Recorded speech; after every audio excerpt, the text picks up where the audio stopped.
Hello दोस्तों, मैं ही अनूप और आपसे को स्वागत करता हूं आपके अपने यूट्यूब चैनल एमटी फार्मा में।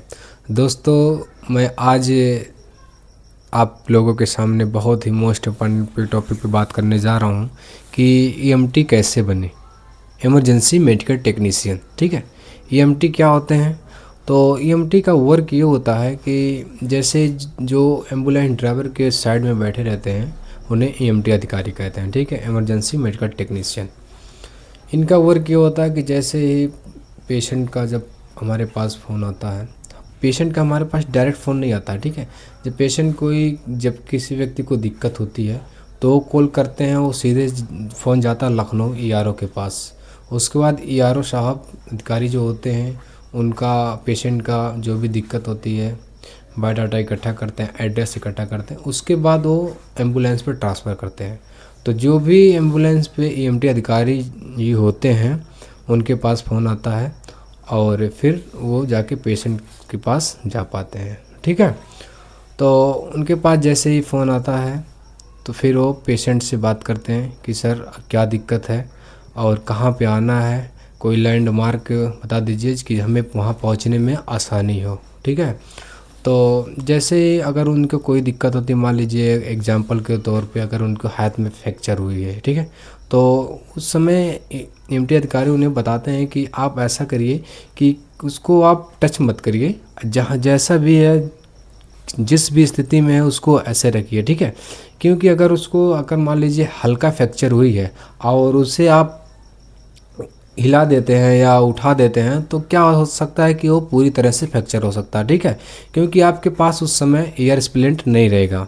और क्या होता है कि एम्बुलेंस में एयर स्प्लिंट होता है तो उसको पहना दिया जाता है तो आसानी से उस दिक्कत नहीं हो पाती है। ठीक है, तो आपसे ईएमटी अधिकारी जो होते हैं आपके पास पहुंचते समय आपसे 3 बार फ़ोन करके बात करते हैं कि आप घबराइए मत, हम पहुंच रहे हैं आपके पास। ठीक है, तो वहाँ पे पहुंचने के बाद आपको एम्बुलेंस में बैठाया जाता है।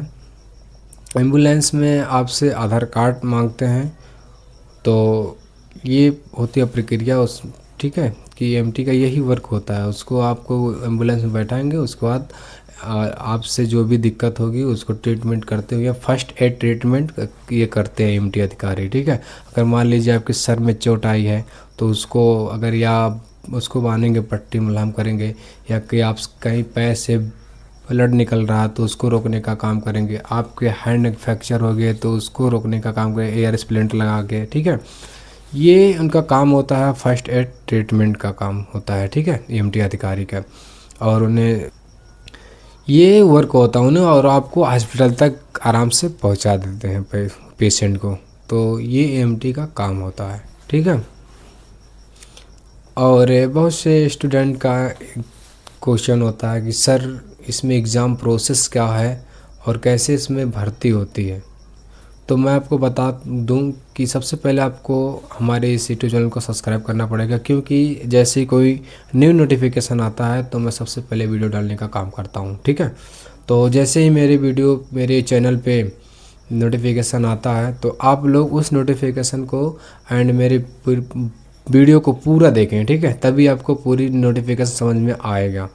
तो जैसे ही आप मान लीजिए लखनऊ में भर्ती आई है तो आपको उसमें जो समय देगा उसी समय के अनुसार आपको पहुंचना रहेगा। मान लीजिए आप 11 बजे पहुँचे तो सबसे पहले आप वहां पहुंचेंगे तो आपका डॉक्यू वेरिफिकेशन होगा। डॉक्यू वेरिफिकेशन में अगर कोई दिक्कत नहीं होती है तो आपके लिए एग्ज़ाम के लिए आप क्वालिफाई हो गए। ठीक, अब एग्ज़ाम जो होता है, एग्ज़ाम आपका होता है 20 नंबर का। 20 नंबर में आपको मिनिमम 8 नंबर लाना पड़ेगा। ठीक है, अगर 8 नंबर आप ले आते हैं तो आप क्वालिफाई हो जाएंगे।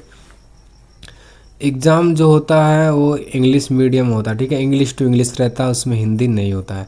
और बहुत से बच्चे का कमेंट होता है कि सर बहुत हाई लेवल का होता है पेपर, तो ऐसी कोई बात नहीं है। ठीक है, आप मिनिमम जैसे आपके बॉडी के पार्ट में से पूछ लिया जाता है और थोड़ा बहुत मेडिकल लाइन से भी पूछा जाता है, बट बहुत हाई लेवल का नहीं होता। ठीक है, आराम से आप, इसमें कोई नेगेटिव मार्क नहीं होती है। ठीक, आप एग्ज़ाम हो गया, उसके बाद आपका इंटरव्यू के लिए अगर आप एग्ज़ाम में फाइनल हो गया तो आप इंटरव्यू के लिए भेजा जाएगा। ठीक है, वहीं पे होगा, आपका कहीं जाना नहीं है। उसके बाद इंटरव्यू में क्या होता है कि आपको एक पेज देंगे, पेज में आपको 5 से लेकर 10 एंटीबायोटिक का नाम लिखा जाएगा, ठीक है। अब उसमें आपको मेडिकल लाइन से जो भी स्टूडेंट रहेंगे वो आराम से लिख लेंगे, लेकिन आप भी घबराइएगा मत, ठीक है। आप मेडिकल से 5 से 10 एंटीबायोटिक का नाम को याद कर लीजिए, ठीक है, जिससे वहाँ इंटरव्यू में आसानी हो। उसके बाद आपका बॉडी पार्ट के बारे में पूछा जाएगा, जनरल नॉलेज के बारे में पूछा जाएगा, नॉर्मल क्वेश्चन, बहुत हाई लेवल का नहीं पूछा जाएगा, ठीक है। तो यही सब पूछा जाता है इंटरव्यू में। उसके बाद जब आप इंटरव्यू में भी क्वालिफाई हो जाते हैं तो आपको ट्रेनिंग के लिए मतलब भेजा जाता है, ठीक है। आपको वहीं तुरंत ही एक पेज देंगे, उसमें पूरा एड्रेस लिखा रहेगा कि आपको ट्रेनिंग के लिए कहाँ पे जाना है, ठीक है। अब ट्रेनिंग की बात कर लेते हैं हम। तो ट्रेनिंग आपका होता है 40 दिन होता है, ठीक। 40 दिन आपका थ्योरी चलेगी, सॉरी 40 दिन नहीं, 20 दिन आपका थ्योरी चलेगा वहाँ पे ट्रेनिंग के दौरान, ठीक है। उसके बाद आपका 20 दिन है जो प्रैक्टिकल चलेगी, फिर लास्ट में आपका फिर एक बार पुनः इंटरव्यू होगा, ठीक है। तो ये था उसका ट्रेनिंग के दौरान जो भी वहाँ होता है। आपको वहाँ भी क्लास चलेगी, पढ़ाया जाएगा, और उसके साथ साथ आपको प्रैक्टिस भी कराया जाएगा, एक्सपेरिमेंट कराया जाएगा हर चीज़ पे, ठीक है।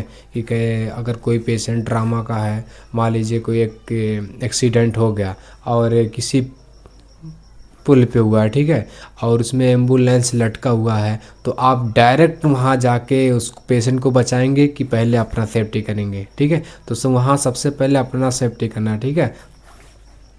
साइन अप, ये सब बहुत ज़रूरी है।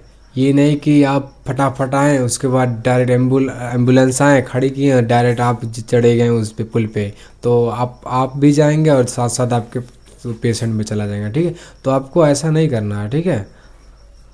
तो आपको वहाँ सब ये सब पढ़ाया जाएगा, बताया जाएगा, ठीक है। तो अगर आपको और कोई भी डाउट है तो आप कमेंट में पूछ सकते हैं, उस पर मैं वीडियो बनाने का काम करूँगा, ठीक है। तो चलिए फिर आज का यहीं पे हम एंड करते हैं वीडियो, ठीक है। अगर आपको कोई और डाउट है तो आप कमेंट में पूछ सकते हैं।